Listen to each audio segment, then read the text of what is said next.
बाज़ार के लिए एक बहुत बड़ा दिन था। वो दिन मेरे लिए भी एक बहुत बड़ा दिन हो सकता था, लेकिन मैंने बाज़ार में एक उम्मीद पाल ली थी जो बहुत बुरी थी। दोस्तों, इस दौर से शेयर बाज़ार में हर कोई गुजरा होगा। मैं भी इस दौर से कई बार गुजर चुका हूँ। आपने इस बात को महसूस किया होगा, किसी सौदे में हमें लगता है अब तो बाज़ार ऊपर ही जाएगा और हमारा पैसा डबल या ट्रिपल हो जाएगा। दोस्तों, ऐसा होता है क्या?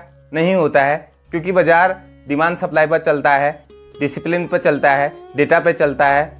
हमारे दिल में चाहे कितनी भी उम्मीद हो, बाज़ार को इससे कोई फ़र्क नहीं पड़ता। बाज़ार न हमारा दोस्त है न हमारा दुश्मन है। बाज़ार एक आईना है जो हमारी गलतियों को हमारे सामने ला के रख देता है। दोस्तों, बाज़ार ठंडी हकीकत का खेल है। यहाँ हमारे इमोशन के लिए कोई जगह नहीं है। जो लोग इस हकीकत को इग्नोर कर देते हैं, वो लोग अक्सर उसी आग में जलते हैं जिसे उन्होंने खुद अपनी उम्मीद से जलाया होता है। आज की वीडियो में मैं बात करूँगा उस मानसिक जाल की जिसे बोलते हैं फॉल्स होप, और इस पर बात करेंगे कि कैसे फॉल्स होप जब भी हम किसी ट्रेड में एंटर करते हैं तो ये हमारी ट्रेडिंग को, हमारे निवेश को कैसे ख़त्म कर देती है। नमस्कार दोस्तों, स्वागत है आपका चैनल पर। वीडियो शुरू करने से पहले एक निवेदन, वीडियो में कही गई कोई भी बात अगर आपको कहीं पर भी अच्छी लगती है तो एक लाइक ज़रूर करना। आपके लाइक से बहुत बड़ा मोटिवेशन मिलता है। और वीडियो को अंत तक ज़रूर देखना, क्योंकि अगर आप मार्केट में बार बार फंसते हैं और हर बार ये सोचते हैं कि अब कुछ बड़ा होने वाला है, तो ये वीडियो आपकी आँख खोल देगा। इसका सीधा असर आपके माइंडसेट पे होगा। दोस्तों, ये कोई टिप नहीं है, ये वीडियो एक आईना है जो हर ट्रेडर को, हर निवेशक को ट्रेडिंग शुरू करने से पहले देखना चाहिए। दोस्तों, फॉल्स होप का मतलब होता है एक ऐसी नासमझी भरी उम्मीद जिसमें कोई लॉजिक नहीं होता है, और इसी नासमझी से बाज़ार में मैक्सिमम लोग अपना पैसा खो देते हैं। और इस गलती से मैं कई बार गुजर चुका हूँ, तभी इस बात को इतने विश्वास से बोल पा रहा हूँ। और क्या ऐसी चीज़ है जिसे अपनाकर इससे बचा जा सकता है, मैं आगे वीडियो में आपको बताऊंगा। दोस्तों, जब भी कभी बाज़ार हमारे खिलाफ जा रहा होता है तो हमें लगता है शायद कोई चमत्कार हो जाए, और ऐसा सोचना, ऐसी उम्मीद रखना सबसे ख़तरनाक होता है। एक गिरता हुआ शेयर देखकर ये सोचना कि ये वापस आएगा, लेकिन क्यों, किस आधार पर? दोस्तों, उम्मीद रखना कोई स्ट्रेटजी नहीं होती है, ये एक ट्रैप होता है, एक जाल होता है। आखिर बाज़ार में ऐसी सोच, ऐसी उम्मीद आती कहाँ से है?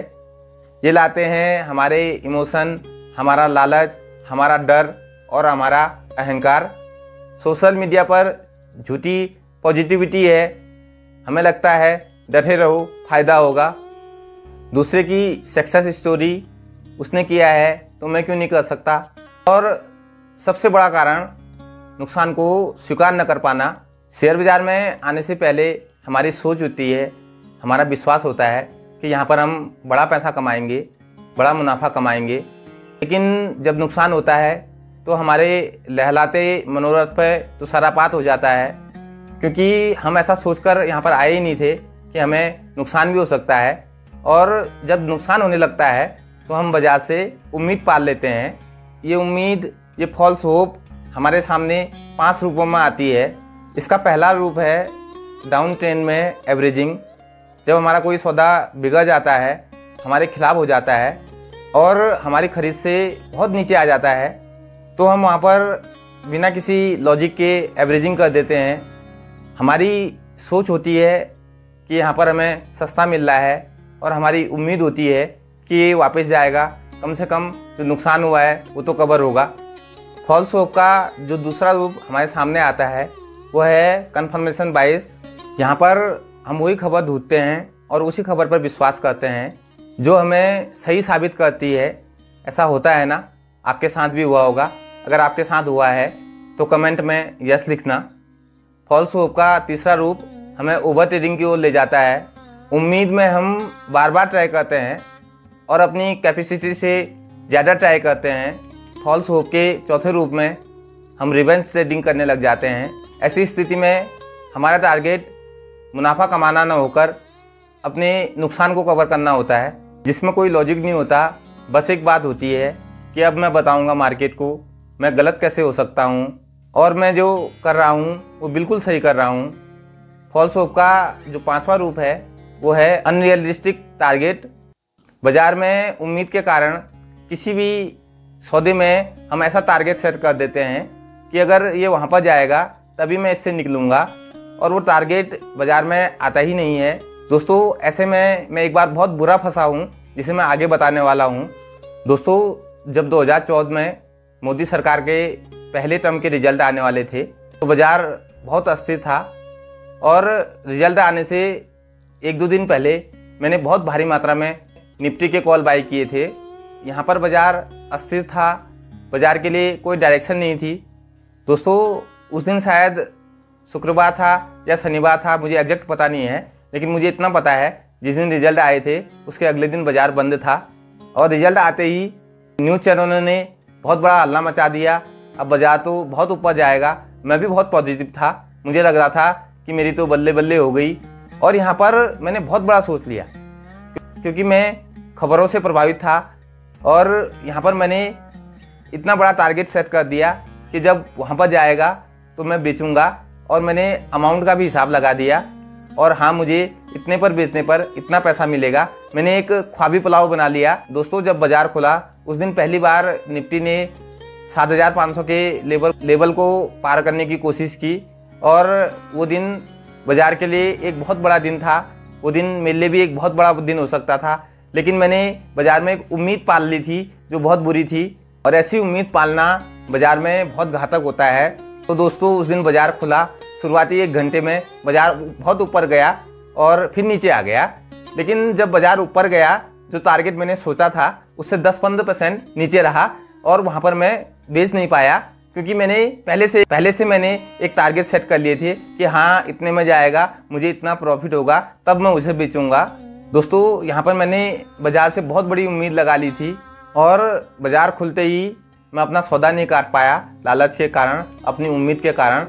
उस दिन मुझे बहुत बड़ा मुनाफा हो सकता था, लेकिन मैं अपनी उम्मीद के कारण अपने मुनाफे को बहुत कम में सीमित कर दिया। दोस्तों इस बात को मैं अपने अनुभव से कह रहा हूँ कि बाज़ार में कभी भी ऐसा मैजिक एग्जिट प्राइस जैसे 100 में चले जाएगा तो मैं बेचूंगा। भाई साहब अगर वो 99 से वापस आ गया तो आपने अगर 100 सोच रखा है तो आप तो बेच ही नहीं पाएंगे।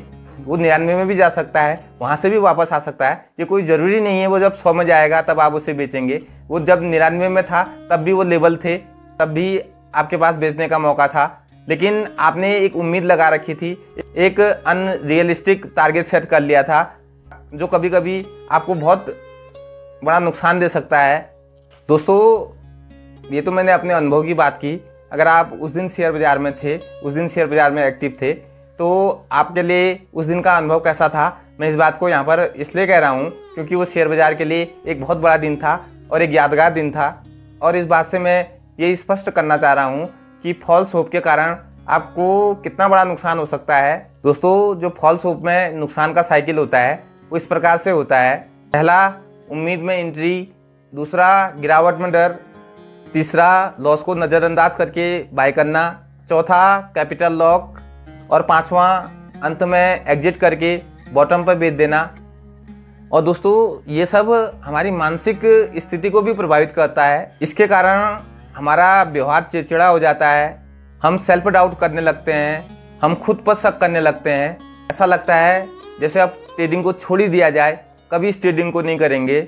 और ये सब हमें डिप्रेशन की ओर भी ले जाते हैं। यानी उम्मीद रखना, फॉल्स होप रखना हमारी शांति को खा जाता है। अब यहाँ पर सबसे बड़ा सवाल होता है कि आखिर इससे बचा कैसे जाए। पहला तरीका है, अपने ट्रेडिंग के रूल बनाइए और उसको पूरी निष्ठा के साथ, पूरे समर्पण के साथ उसका पालन कीजिए। चाहे कोई कुछ भी कहे, चाहे बाज़ार में कुछ भी हो रहा हो। दूसरा, हर ट्रेड में स्टॉप लॉस लगाने की आदत होनी चाहिए। अगर आपको स्टॉप लॉस लगाने की आदत है तो आप बड़े नुकसान से बच जाएंगे। तीसरा, अपने बायस को पहचानो और उसको कट करो। दोस्तों यदि आप बाज़ार में वही चीज़ देखोगे जिसे आप देखना चाहते हो तो आपको बाज़ार की कभी साफ तस्वीर नज़र ही नहीं आएगी। हम सब के भीतर एक पक्षपात छिपा होता है। कभी किसी स्टॉक से लगाओ, कभी किसी थ्योरी से मोह, कभी भी इस उम्मीद से बाज़ार में चिपके रहना कि मैं गलत नहीं हो सकता हूँ। ये बाइस हमें बहुत बड़े नुकसान की ओर ले जाता है, इससे बचना चाहिए। इसलिए सबसे पहले इसको मानना बहुत ज़रूरी है। चौथा, हर ट्रेड का हिसाब रखना चाहिए। ये आपको आपके ट्रेडिंग पैटर्न को समझने में मदद करेगा। जब आप अपनी गलती को पहचानोगे तभी आप उसको सुधारने के लिए काम कर सकते हो। तो ट्रेडिंग जर्नल हमें हमारी गलतियां बताता है कि किस स्टेज में हमने क्या गलत किया, किस भावना की वजह से गलत किया, किस उम्मीद की वजह से गलत किया। ये सब चीज़ हमें ट्रेडिंग जर्नल बताता है। और पांचवा, अपने माइंडसेट को बदलो। अगर आप बाज़ार में ये सोच के आए हैं कि आपको बाज़ार पैसा देगा, सबसे पहले इस सोच को बदलना होगा। दोस्तों, मार्केट किसी को कुछ नहीं देता, मार्केट सिर्फ हमारी गलतियों को पहचानता है। यहाँ पर आप अगर लालच दिखाओगे तो ये लालच छीन देगा, डर दिखाओगे तो ये डर को और बड़ा कर देगा, अगर आप डिसिप्लिन से हटे तो ये आपका पैसा ले जाएगा। दोस्तों, जब तक आप खुद को नहीं बदलते तो मार्केट आपको बदल देगा, वो भी नुकसान देकर। इसलिए ट्रेडिंग में आने से पहले, निवेश में आने से पहले अपने माइंडसेट को ठीक करना बहुत ज़रूरी है। नहीं तो यहाँ पर चार्ट बाद में टूटेगा, आपका कॉन्फिडेंस पहले टूट जाएगा। अब यहाँ पर एक प्रश्न बहुत लोगों के मन में आ रहा होगा कि क्या बाज़ार में हर होप गलत है, हर उम्मीद गलत है? नहीं दोस्तों, ट्रेडिंग में सिर्फ पॉजिटिव सोच से कुछ नहीं होता है। पॉजिटिव सोच के साथ डिसिप्लिन, स्ट्रेटजी और डाटा का होना बहुत ज़रूरी है। उम्मीद तब तक ही सही है जब तक उसमें लॉजिक शामिल हो। दोस्तों, मैंने शेयर बाज़ार में एक उम्मीद के कारण काफ़ी साल बर्बाद किए हैं। लॉस में बैठकर ये सोचता था कि बाज़ार मुझे कुछ देगा, लेकिन मैं हर बार नुकसान लेकर बाहर निकला।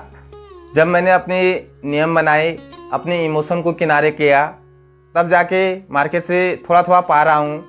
क्योंकि अब मुझे समझ में आ गया है कि उम्मीद के भरोसे ट्रेडिंग नहीं होती, स्ट्रेटेजी के भरोसे ट्रेडिंग की जाती है।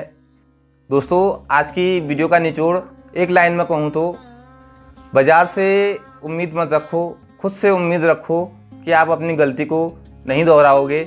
वीडियो अच्छा लगा तो लाइक करें, शेयर करें, सब्सक्राइब करें। और एक बात यहाँ पर स्पष्ट कर दूँ, यह वीडियो एजुकेशन के उद्देश्य से बनाया गया है, ये कोई निवेश सलाह नहीं है। बहुत बहुत धन्यवाद आपका।